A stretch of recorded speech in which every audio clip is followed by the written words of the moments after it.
against us. Many people say that the war ended in 1970, but for us, we know that it's just on paper. What we have now is the continuous systematic genocide against Biafra. But thankfully, with our leader nnamdikanu, who was kidnapped from Kenya by the same Nigerian government. And some of us there are some things we cannot really talk about, like, Norway cannot openly condemn this and all this. We understand the diplomatic implications about this. Yes. But, Nigeria as a state committed an international crime. The United Nations told them to compensate nnamdikanu and release him, but they did not do this. The Nigerian court told them to release him, they still didn't release him. Yeah. But now we have a government in exile, a full government, and a functional government. Ekpa is the prime minister in exile. We have a cabinet, the Biafra Republic government in exile. We have different ministries, health, sports, everything. Every department is functioning. Yes. We have a military also. We are doing everything under the ambit of international law. And right now we are having our self-referendum. We call it a self-referendum because many people ask us, why don't you talk to the United Nations? But for me, for the Biafrans, we say, nobody sought our consent before Britain, for example, packed us like sardines into what we call an extermination camp called Nigeria. So we did not need anybody's permission to conduct our referendum ourselves. And when the results are out, if the international community wants to audit this, they are free to audit it. So the self-referendum is ongoing. It's a digital voting and people are voting. Absolutely. So in summary, we hope that sooner than later, Biafra would stand as an independent nation and we can have diplomatic relations with Norway. Norway is a population of about 5 million, 6 million people. Biafra is a population of over 60, 70 million people. We are bigger, we have more human and even natural resources than some nations in Europe today. So it would be unfair for people to think that Biafra cannot stand as an independent nation. So we hope that when the minister reads this letter, we can, everything, the content of the letter, it talked about support and recognition. And this is the first official communication between our government and your government. And we hope that subsequently we would build stronger diplomatic ties. So thank you so much. When do you expect the referendum to be finished?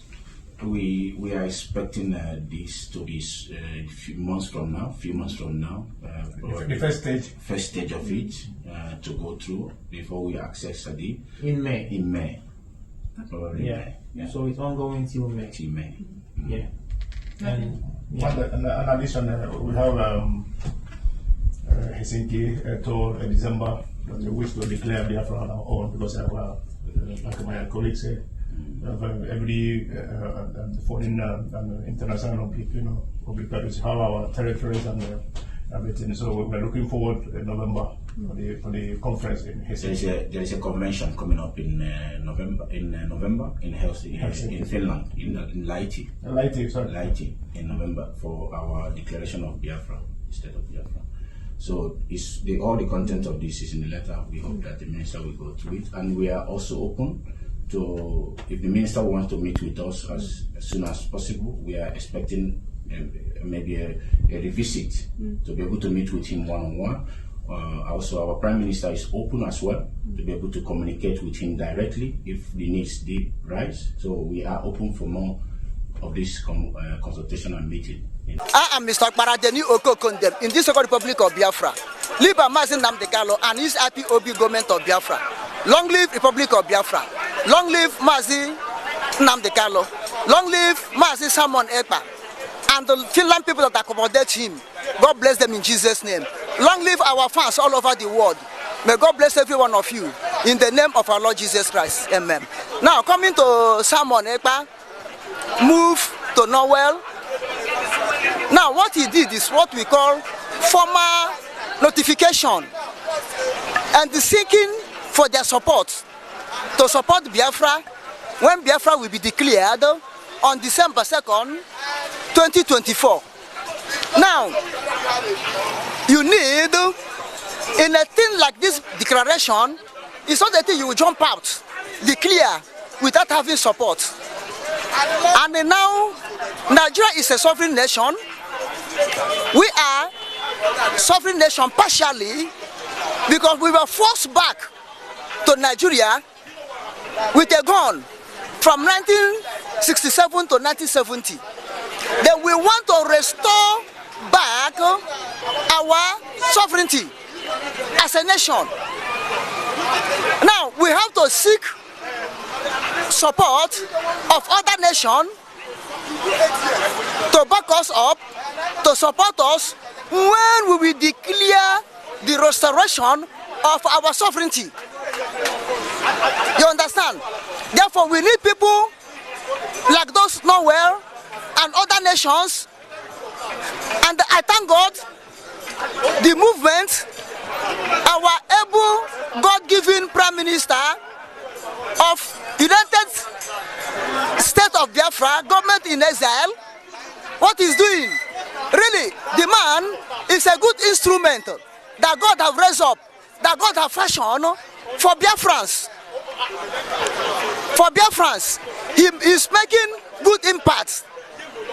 Even the support, this Simon Ekpa and Nnamdikanu have gathered in this present struggle. Had it been, we gathered it on the first one, we could not have been back in Nigeria. Now, this man is doing what we call publicity or advertising for people to know that Biafra is still existing, that Biafra want to become a full member of United Nations. This is why he went to Norway. And I thank God that no place he have gone, they reject him. Nnamdikanu was there in detention now of DSS dungeon. And God is using Simon Ekpa to do what Nnamdikanu could have done if he's outside. So whether Nnamdikanu did it, whether Simon Ekpa did it, glory be to God. And I thank Norwegians, how they welcome him and accept him.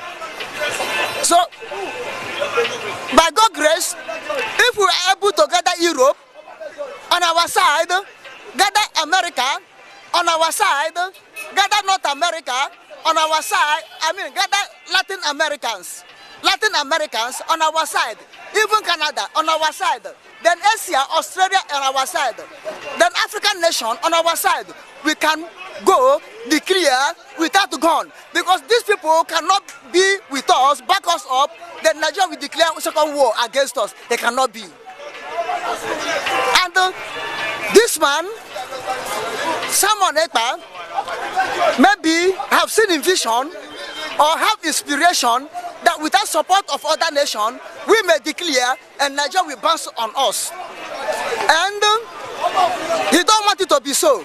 He don't want the same blood that is shared in the first war to be shared again. Although now there is undeclared war between Biafra and Nigeria now. Undeclared war that is going on. But to sound like the former one, ikakim, unudum. He don't want it to be again. He don't want our pregnant women to be slaughtered again. He don't want our children to suffer kwashoko again. This is why he's following it diplomatically, where we have to put resistance in our land, homeland, we put resistance. In foreign base, he's using diplomatic move to do what? To bring what we need. To do what? To bring the will of God to manifestation. Because Biafra is the will of God. Biafra is in the project of Jesus Christ. We are the children of Chukwokike Abiyama. We are the children of the God of Abraham, Isaac, and Jacob. The God of God, the God of Nli, the God of Biafra. We are the children of Biafrans. God Almighty in heaven. This is why wherever someone put leg, they will support him. Wherever he put leg, they will accept him. You understand? But I thank God, Nnamdikanu is alive. Simon Ekpa is alive. Nnamdikanu will come out, and all two of them will join hands together and do what? and raise the banner of Biafra. And so shall it be in Jesus' name. Amen. But some people, they've come and said that Simon Ekpa is not, I think he's deceiving himself, that from look of things, he's just, but I say cashing out, just using the Biafrans to make money. That is not really working. That's what some people believe. That's what some Igbos that I've talked to. That's what they believe. They believe is not. They don't take him serious. Is this something that you? Simon Ekpa is not using Biafra issue or Biafra to make money. Simon Ekpa is a retired military colonel in Finland. Only his pension can keep him. Only his pension can keep him moving. Simon Ekpa was a businessman. Before he stopped his business, joined agitation for Biafra. You understand? Simon Ekpa is not a hungry man. Simon Ekpa accommodates Biafrans in his own personal house he built in Finland. He got in Finland. He gives Biafrans accommodate them for free, not paying. Then why is he hungry? Are they the ones that beg him to be hungry? All those people are enemies of Biafra.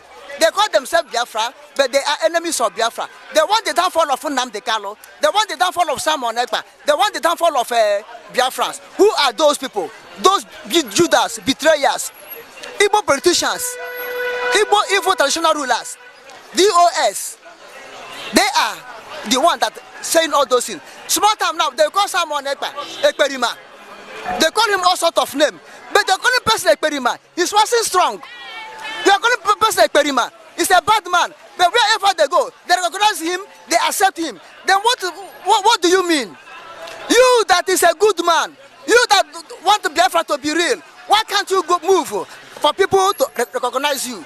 Why can't you move and open liaison offices wherever in the world? You're not doing anything. But the person that is struggling, for you to tell him thank you, you are cascating him. This to show you that the fear of Simon Ekpa is the beginning of wisdom. They are fearing Simon Ekpa because they know what he can do. That's why they want to bring him down. And those people are Biafra Nigerians, not Biafra of Biafrans. We have Biafra of Biafrans, and we have Biafra of Nigerians. Nigerians are not the ones that are crying so much, but the Biafra Nigerians are crying so much. On the line. What's said and done, whether Biafra Nigerian want it or not, whether the OS want it or not, all I know, Simon Ekpa is pulling weight in the publicity